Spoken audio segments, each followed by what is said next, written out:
बिस्मिल्लाहिर्रहमानिर्रहीम अस्सलाम वालेकुम एंड वेलकम टू द इसके फिजिकल थेरेपिस्ट। उम्मीद करता हूँ आप खैरियत से होंगे। मैं हाजिर हूँ एक नए लेक्चर के साथ और आज हम बात करेंगे about the physiological effects of temperature change on body tissues.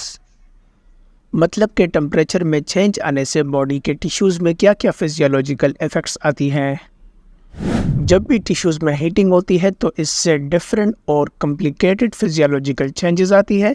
Tissues को हीटअप करने के लिए हम डिफरेंट मोडालिटीज़ यूज़ करते हैं और ये डिफरेंट मोडालिटीज़ डिफरेंट टिश्यूज़ को डिफरेंट तरीक़ों से हीटअप करते हैं। हीटिंग और कूलिंग जो है ये ह्यूमन परसेप्शन पर बेस करता है। जैसे अगर स्किन का टेम्परेचर 35 डिग्री सेंटीग्रेड तक बढ़ा दिया जाता है तो इसे वार्मिंग कंसिडर किया जाता है, और अगर डीपर टिश्यू का टेम्परेचर इस लेवल तक लाया जाता है तो इसे कूलिंग कंसिडर किया जाता है। तो आइए अब पढ़ते हैं उन फिजियोलॉजिकल इफ़ेक्ट्स को जो कि टेम्परेचर में चेंज आने की वजह से आते हैं।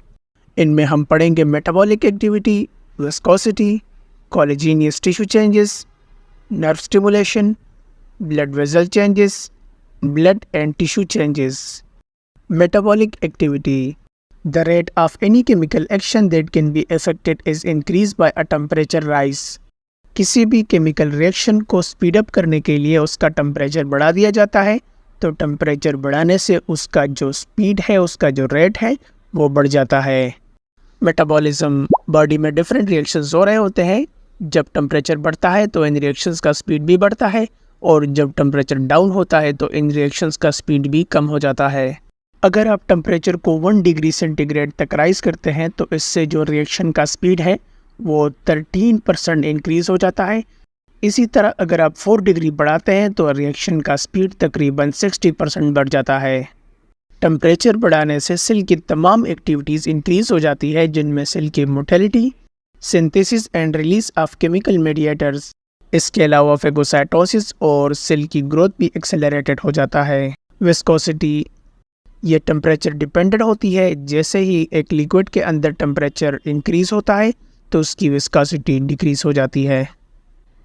विस्कोसिटी में जब चेंज आता है तो ये सिर्फ उस फ्लूइड को इफेक्ट नहीं करती जो कि नैरो वेसल्स में होती है, जैसे ब्लड और लिम्फ, बल्कि टिश्यू स्पेस के अंदर जितनी भी मूवमेंट हो रही होती है उन सब को ये इफेक्ट करती है।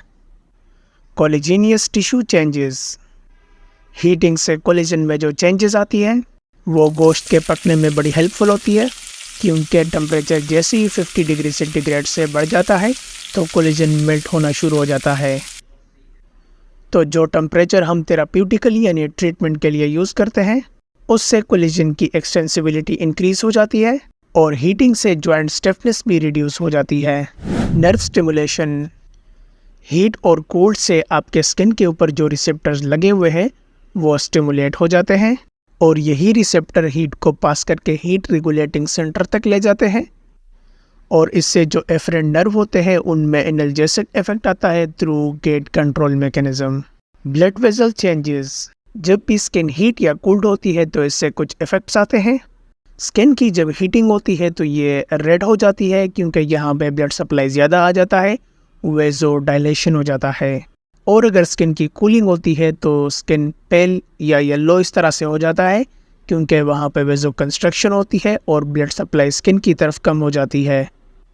वेजो डायलेशन सिर्फ इसलिए नहीं होती कि बॉडी के अंदर जो एक्स्ट्रा हीट है उसे बाहर किया जाए, बल्कि स्किन को भी ओवर हीटिंग से बचाता है। ब्लड एंड टिश्यू चेंजेस, जैसे हमने पढ़ा कि हीटिंग से मेटाबॉलिक एक्टिविटी इंक्रीज़ हो जाती है, फ्लूइड की विस्कोसिटी डिक्रीज़ हो जाती है, आर्टरीज और कैपिलरीज डायलेट हो जाते हैं। तो इसी तरह से कैपिलरी वॉल्स और सेल मेम्ब्रेन के दरमियान जो फ्लूइड का एक्सचेंज है वो भी इंक्रीज़ हो जाता है।